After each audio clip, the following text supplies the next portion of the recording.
Hello, everyone. This is Larry Clark with another episode of Meet the Composer Live. And today we have Carol Brittin Chambers talking about a lot of her music and her inspiration. And I think specifically a little bit about her piece, Sunchaser. And we have band director Susan Oakley, who is a middle school band director in Connecticut. And Susan, why don't you take it away and start asking the questions that your students want answers to. Excellent. Thanks, Larry. And thanks, Carol, for taking the time to answer some of our questions. So I got a lot of questions, but I think one of the most popular ones I got was, what inspired you to become a composer? Oh, yeah. Okay. Great question.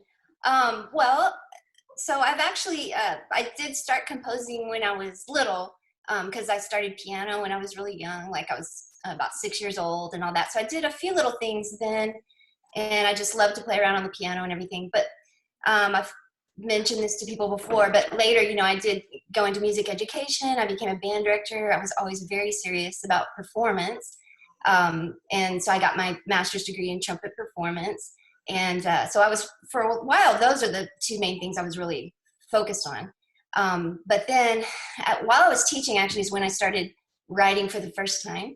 And that was actually arranging, a lot of marching band arranging. I live in Texas, and that's a big thing here. And so I started to develop a whole thing with that. And it was kind of after that point, when I started teaching at the university, is when I started to do more of the concert band type writing. So what inspired me is, I don't know, I just learned that I could do it. And I think kind of had a knack for it, but I also had all the, I think all the stepping stones had been put in place, again, since I was really little, that enabled me to have those skills and enabled me to do it. And then I just found that I really did love it. So it's kind of this just progression of my life that sort of led me to that pathway, ultimately, I guess. That's such a journey. That's really cool.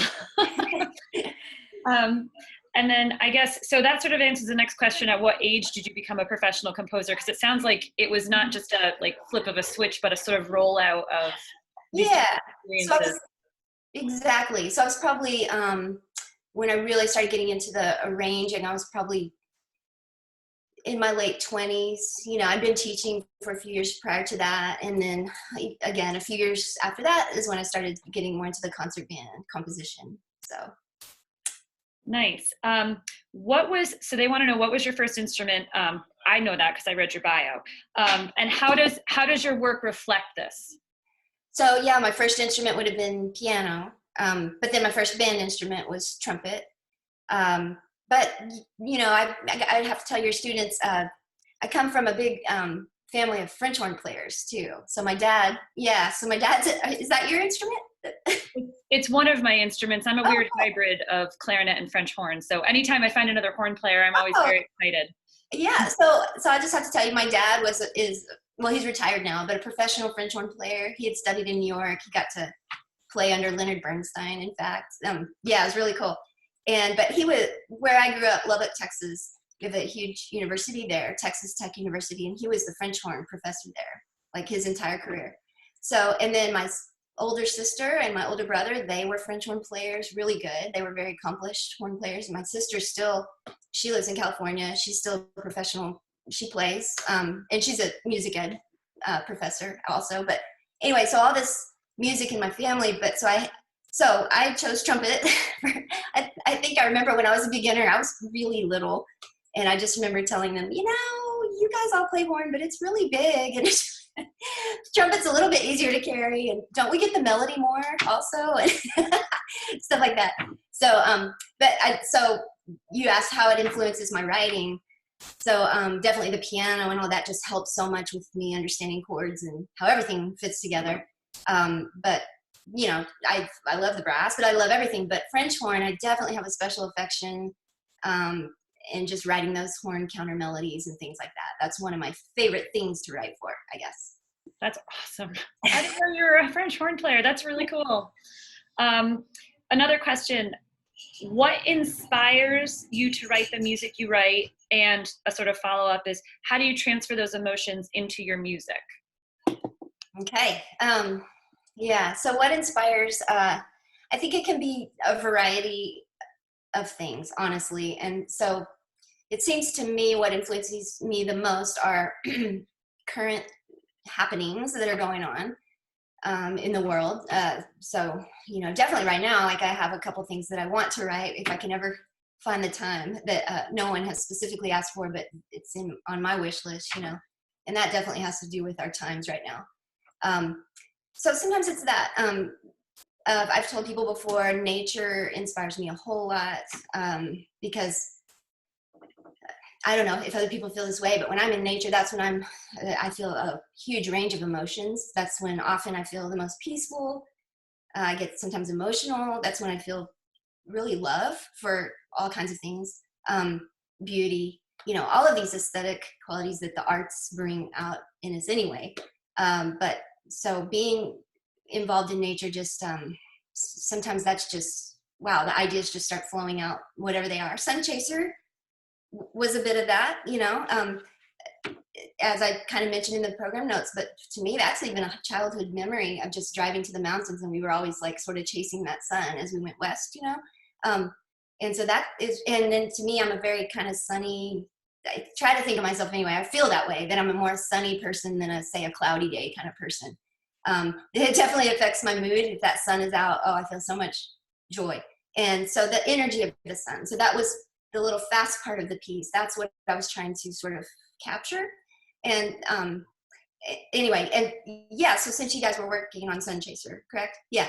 And so yeah, how do you translate into that piece of music? So to me, it's sort of the energy, what energy, and the whole beginning of the piece, I did want to depict sort of that sunrise, because boy, whenever you see those, and when I'm driving to the university where I teach, Texas Lutheran University, I see that on many, many mornings, because the time that I have to go, right when that sunrise is coming up.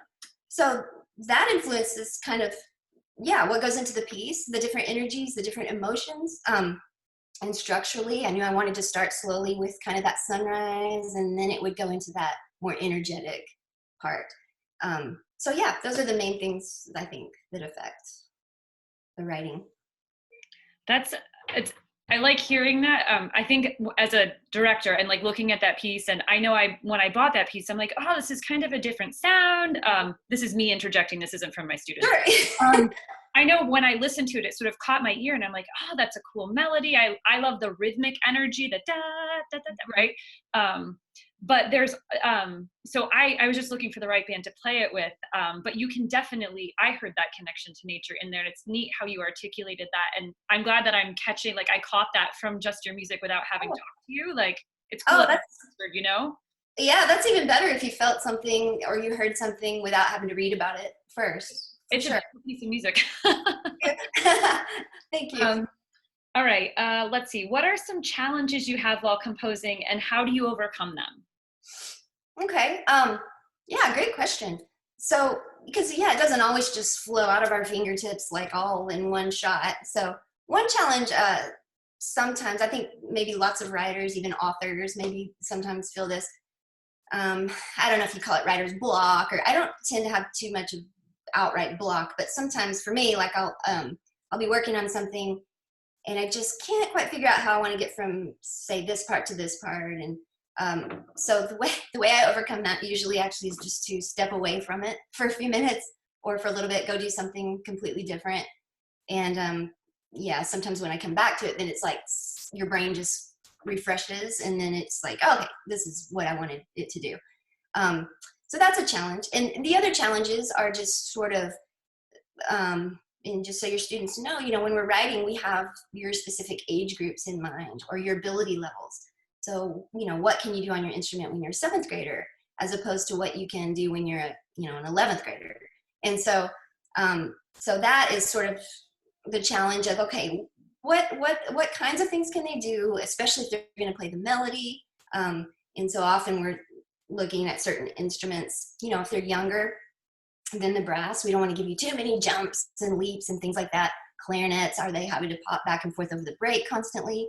That's not such a good idea for certain grade levels, And so, those kinds of things. Just what is really attainable, but also what is interesting. What can we put in there? That's always the challenge. What can we put in there that's unique and different than maybe something we haven't done yet, or something your kids haven't gotten to do yet in a piece of music. So that is refreshing to hear, because as a middle school director, and I'm sure from your education background, you know that like there's a set bit of the repertoire that does the exact same thing. So to find something that has a freshness to it can be a challenge. So it's nice to know that composers are thinking in that direction as well. And we've seen a lot of changes in the repertoire, even the last 10 years, I would say.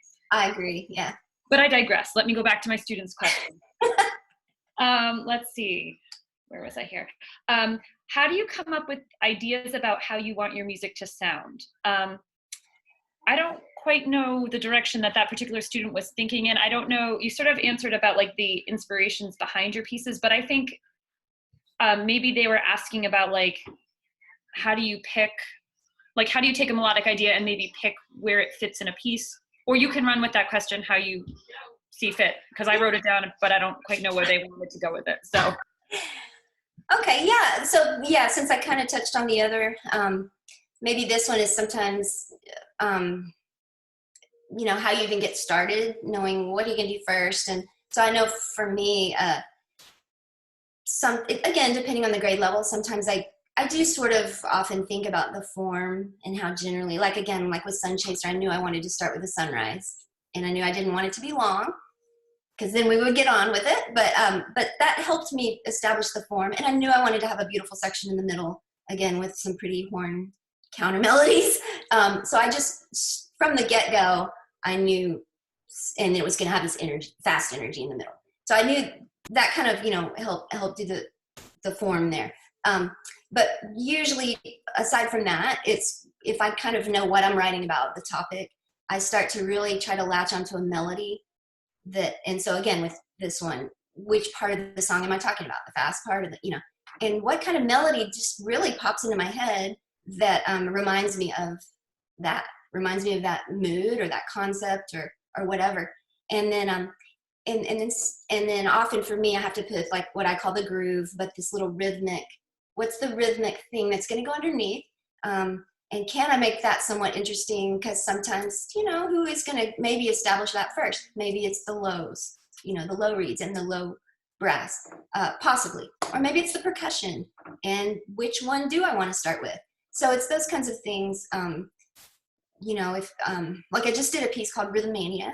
And so I knew the main thing. See, I always have an educational goal in mind too, or I try to. So with Rhythmania, it's definitely focusing on these rhythmic patterns that they've already been learning since they were beginners, but eight notes and eighth rests. And so knowing that that's going to be the main focus of this, well, I'm not going to put in a slow lyrical section then. I'm probably going to keep the tempo the whole way, because they have enough going on that they have to think about with just the rhythms. And so then I'm also going to make the melodies not too complicated or involved, but I also want to make it catchy so that they're walking out of rehearsal singing it, you know, and so that kind of thing. So I don't know if that answers maybe the question a little bit.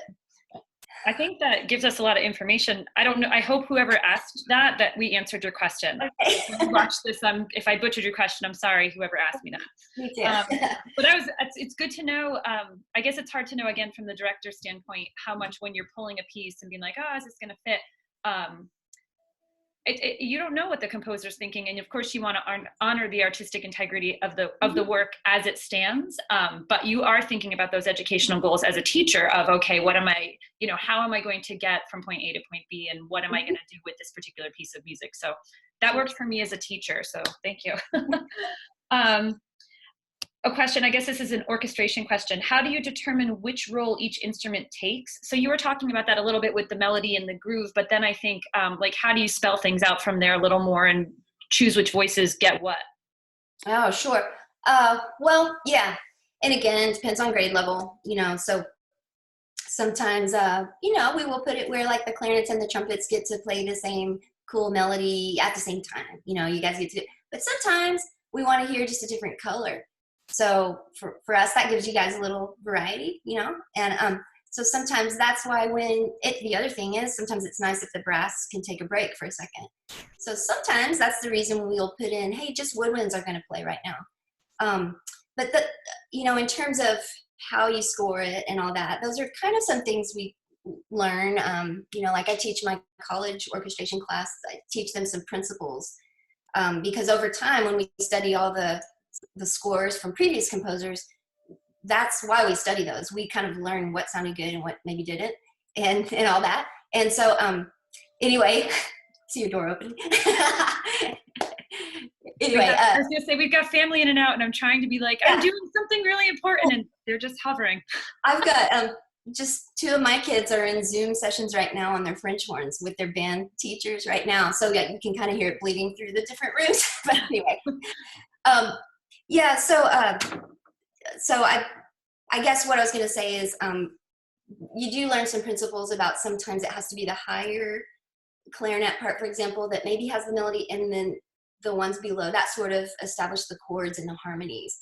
So as you get to study more theory and just how chords work and stuff, then that's when you kind of learn how that works. But sometimes it's by choice. Do we want to hear something more brassy and bold, or do we want to hear something more woodwindy, or do we just want percussion? So variety is one way we choose. But there are also chords that you have to spell that make sense. So it just sounds pleasing, I guess, to the ear. And that answers, I think, from both perspectives, from my perspective as a teacher and from the kiddo's perspective. So that's good. How long does it take to compose a piece of music? Okay. Well, no set answer for sure. Again, it depends on grade level. So, and it depends on how much time you can devote each day. So I do write every single day. And I try to usually write my concert band stuff more, later in the fall, once all my marching band shows are already done. So if it's like a grade 1, probably I could, again, it depends, but maybe in a week or a couple of weeks, in terms of like maybe going through a couple of drafts and then also cleaning up all the parts and making all the parts look really good so you can pass them out. Because when we write stuff at first, that stuff can be very messy, and so you have to go through and clean all the parts and format and all that. So that takes a little bit of time. But yeah, maybe a week or 2 for grade 1s and 2s, and then once you, like I just finished a grade 4, and it took me probably 4 weeks to get it, or 5 maybe, to really get it how I wanted. So it just depends, I think. I'm impressed that you can get a work done in a week. Well, again, it depends on how many interruptions and lots of things. Well, I can relate to that part, although I'm not writing. Yeah. Okay, so these 2 questions sort of go together. What is your favorite piece you've composed? And you can answer this next one in one of 2 ways. Either what is the most challenging piece you've composed, or what is the piece that maybe didn't quite sit right with you? I don't want to be like, what's your least favorite piece? That's not what I mean. Yeah, don't go get that one. You have those 2 ends of the spectrum of like, what's the one you really love and what's the one that really made you work for it? Okay. Well, okay. This is hard because it's kind of like having to pick your favorite child. So, and yeah, I have my, no, I'm just kidding. I don't. Or your favorite pet. You can't figure, pick, maybe you can, I don't know. I honestly can't pick a favorite, but I have some favorites. So one favorite, well, Sunchaser is one of my favorites, honestly. I just like the way it ended up. And interestingly enough, sometimes they don't end quite like what you thought. So it ended up being a little bit more mature. So it's a pretty mature grade 2, when you think about it. And I didn't necessarily think it was going to be that, but just then the elements that I wanted to include, especially the middle lyrical section, there's some maturity there, And so, but I went ahead and that's how I wanted it to be. So regardless of whatever we ended up labeling it, that is one of my favorites. But one I recently did this, and more recently, was Byzantine Dances. I just I'm really happy with how that came out, and it seems like it's being well received. But I think it's just really fun for people to play, or at least the groups I've done it with, they seem to just get into lots of things about it. So I'm really, I guess, happy with that one, proud of that one. The ones, that you say that you had to really work for and stuff, probably the harder grade levels. So this grade 4 that I just finished, it's just more involved because you can expect the students to be able to do more at that level. They can do more. And so it's sort of, for me anyway, I have this expectation of myself that I want to put some stuff in there that makes it that, you know, worthy of being that level. And again, it's maybe some stuff they haven't heard before. So I actually did some research into this, has to do with Norway, but this Native American type sound. And so, you know, sometimes it takes a little more research to get some things right. Byzantine was that way too. I wanted some authentic type things in there. But just because I had to work harder for it, it doesn't make it my least favorite. And in fact, in some ways you become even more attached to it because you've just devoted so much to it. So I don't know. I don't feel like I have one that's a least favorite either. So I don't know. Sorry, I can't really give a definitive answer. It's good. It's funny because I never thought about it like having a favorite kid, but I suppose as a composer, you become attached to everything you write. Sure. That's a very, I guess, from our perspective, being not having the face to the pieces, like, you know, we can read bios, but it's a totally another thing if it's your creation. Let's see. And okay, so my question for you is, and I think you've touched on this a little bit, but I think I'm always fascinated as to why composers pick to write for developing bands, especially when you could, I mean, I feel like, especially wind band composers, you could write for any number of ensembles. You could explore any sort of sound, color, timbre, instrumentation. So like, especially looking at like grade 1 and grade 2s, my question is always why? Oh yeah. Well, I actually have some definite answers for this. One is, you know, I used to be in your shoes and used to teach it. And so for a while there, I struggled to find some pieces that, again, had some variety. And like you mentioned earlier, I think there's a lot more out there now. And yay, that's really great. But, you know, Anne McGinty was, of course, always one of my inspirations. And so many others I could mention, Larry Clark. And just Bob Sheldon. You know, I definitely have my favorite composers too for certain grade levels, but I kind of wish there were more. And honestly, that's when I started thinking, you know, I think I could write some of these. Man, when I get the time, I'm going to try to write some of these, you know, because I think I could know what would work here, you know, or what might work. So anyway, that's so why we do it. Also, there are more ensembles that can play those pieces, you know, when you think about it. So I can write grade 4s and 5s all day long, but not that many can play it, you know. I mean, there are some high schools and some really good middle schools, but boy, grade 2s, you know, you've got some smaller school high schools, and then all kinds of middle schools, and just so many more people will be able to play it. So in a way, I'm reaching more students and directors that way. So, and I just like to have some variety, a spectrum of my work. So, yeah. I hadn't considered the audience part of that. I mean, there are a ton more people that are playing grade 2s and grade 4s, but it's funny because again, as a from a very middle school centric perspective, I'm always like, you know, I wonder if it ever gets stale having that limited set of parameters, you know, to write for, especially if you're talking like grade 1s and grade 2s, you really are working with small ranges. And it's, frankly, I think you should all be writing more for us in middle school, but I'm biased. Well, and again, like from my standpoint, again, I only have generally this one section of the year where I get to really devote to concert band. And for 8-9 months of the year, I'm doing all these marching band shows, and those get quite complicated, and there's a whole lot involved. So sometimes it's kind of nice when I can just, hey man, I've had this idea for this grade 1 that I've wanted to do for the last 2 years, and now I can have the time, and sometimes that it doesn't take me so long, but then you get to this end result. That's kind of satisfying too, that some things don't have to take so long to develop and to get done. So I hadn't considered that either. I'm learning so much from you today. And just a couple more questions, because I see we're getting close to the end of our time. So this is sort of a 2-part question, and it's from me, not from my students. I guess 3 parts, as I'm thinking in my head. Number 1, what general advice do you have for young musicians in terms of how to like keep playing? And I think sort of the 1A to that, or the second question would be, do you have any particular thoughts you want to share with this unique place we find ourselves in our country right now? You know, like I think you can sort of answer that 2 ways. And then do you have any advice for aspiring young composers, or resources you would use or places you would send our ears to? Oh, okay. Yeah. Okay. Yeah. So the first part of the question, advice. It just seems funny, you know, that we're not having them in band rehearsal every day or having you guys talking to your students. But again, even though we are in these really strange times, thank goodness for the technology we have, right? That we're even getting to do this. I think my biggest advice right now, and I've tried to tell my own kids this is a great time to get to do some things a different way, actually.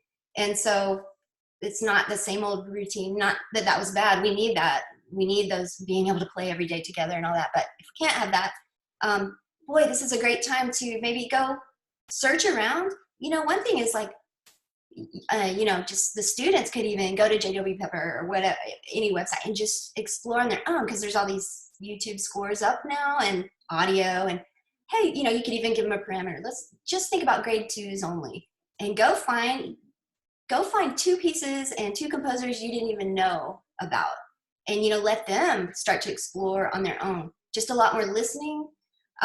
Of course, just practicing and keeping your own skills up. You know, if any of them have smart music and any of those kinds of things, in all these Zoom sessions, live video sessions where people are still able to play with you.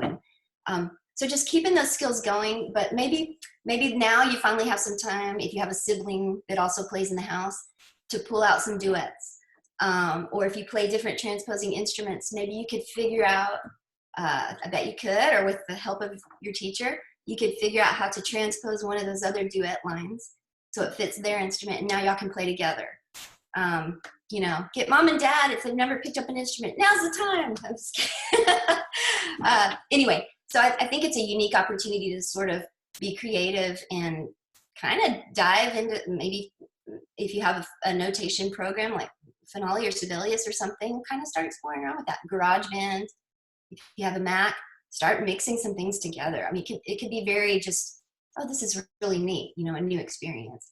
And then in terms of young composers, wow, I would say experiment some, and then just try to learn about chords. And you can look a lot of this stuff up online that starts explaining, you know, what is a C major triad? If you don't know already, I'm sure they're already learning scales. But if you start to learn how some chords, or just what a 1, 4, and 5 chord is in a couple of keys, then you can start putting in melody and learning how some chords fit together. And then later, if you get really interested in that, then you can really start to go learn the really necessary stuff you need to know. But just sort of experimenting around and saving ideas. So. Oh, that's wonderful. This has really been such a pleasure for me personally. I so appreciate you taking the time to speak to me and my students, and I'm going to be on the lookout for more of your grade 2 works. Okay. Thank you very much. That's great. Thank you both for doing this, and we hope that your students get a lot out of it, and we hope that also a lot of other students around the country will find some use in learning more about Carol. So thank you very much, Susan and Carol. And we'll talk to y'all again soon. Okay. Thank you. Bye. Bye.